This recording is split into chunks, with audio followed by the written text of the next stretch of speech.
हिकु वॾे डिघे इजलास खां पोइ असां इन टूल टैक्स ते पुरअमन तौर ते असां अची गॾु थिया आहियूं ऐं थोरे टाइम लाइ हीउ रोड यकीनन असां बंदि कयो आहे। हीउ असांजो शुरूआती ऐं हिकिड़ो टोकिन आहे जेको असां हिननि खे ॿुधाइणु चाहियूं पिया त महिरबानी करे हीअ नंढड़ी जेका झूंपड़ी ठाही अथव न इहा हितां पटे खणी वञो। इहो जे न त ॻाल्हि अॻिते वधंदी।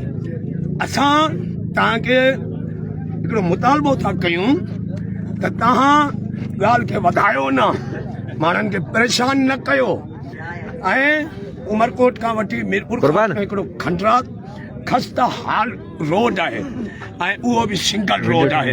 तव्हां कहिड़े कानून जे तहत हीउ टूल प्लाज़ा तव्हां ठाहियो पिया ऐं माण्हुनि खे टैक्स वठंदो? टैक्स ॾिबो आहे सर्विसिस ते, सर्विसिस ते टैक्स ॾींदो। जेकॾहिं तव्हांजी नाली साफ़ नथी थिए त तव्हां टैक्स न ॾींदव, त सर्विसिस ते टैक्स थींदो आहे। खंडरात रोडनि ते लुटमार थींदी। हीउ हिकिड़ो कानूनी कोन्हे, हिन खे असां भताखोरी चई सघूं था। मुल्क असां कोन विञायो आहे, मुल्क तव्हां विञायो आहे। मुल्क जो नाणो तव्हां खपायो आहे। अरबे रुपयनि जा तव्हां पिया करप्शन करियो। सिंध जूं केटियूं तव्हां पिया ख़रीद करियो, सिंध जूं केटियूं ऐं असां जूं ज़मीनूं ते कब्ज़ा पिया कयो, असांजा पाणी पिया चोरायो। बिस्मिल्लाहिर्रहमानिर्रहीम। सभिनी दोस्तनि जी महिरबानी। असां सोशल मीडिया जे थ्रू जेको आहे सभिनी खे जेको इतला कयो ऐं हेॾी वॾी क्वांटिटी में जेको आहे सो त मुंहिंजी यूसी बलोचाबाद जलूरी ऐं मीरपुखास मां जेको आहे सो जेके दोस्त पहुता आहिनि उन्हनि सभिनी जी महिरबानी।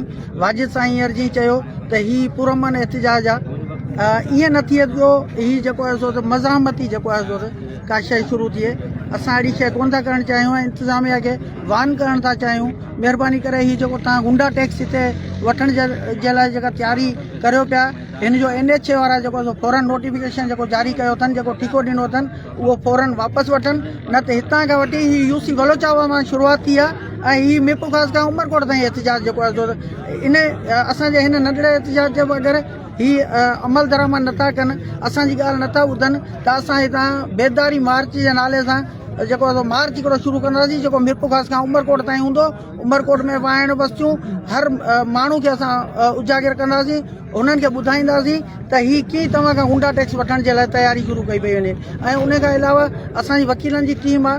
खालिद परवेज, सिविल सोसाइटी मीरपुखास से। ये एहतजाज जो हो रहा है, ये इसमें ट्रांसपोर्टर हमारे साथ हैं, आबादगार साथ हैं, सिविल सोसाइटी के दोस्त साथ हैं, मीडिया के दोस्त साथ हैं और बहुत सारे तंजीमें हमारी इनके साथ हैं। लेकिन आज हमने सिर्फ आज आपको टेलर दे रहे हैं कि ये जो आज हो रहा है हम इसके खिलाफ, ये गैर कानूनी है और बिल्कुल गैर कानूनी।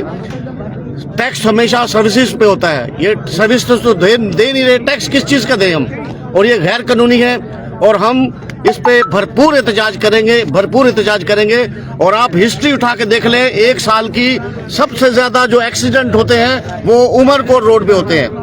हर रोज एक्सीडेंट होता है और डबल रोड बनाए तो टैक्स लें, क्योंकि टैक्स तब देंगे हम, नहीं तो हम टैक्स नहीं देंगे, कोई गरीब आवाम नहीं टैक्स देगी। क्योंकि जब तक हम इसको ये काम बंद करेंगे, हम पिटीशन दायर करेंगे, स्टे ऑर्डर लेंगे। ये ठेकेदार जिसने काम नहीं ॿी सूरत में जेको आहे सो जे दफ़ो या नुक़सान जे करे थियो त ईअं ज़िम्मेदार असां अचण वारे ॾींहुं 11 बजे असांजो हिते एहतिजाज पुरअमन एहतिजाज रखियो वियो आहे। उनमें जेके सभु साथी शिरकत कनि ऐं एहतिजाज खे भरपूर मज़ा जो असां ऐलान करियोसीं इंशाअल्लाह। ठीकु आहे।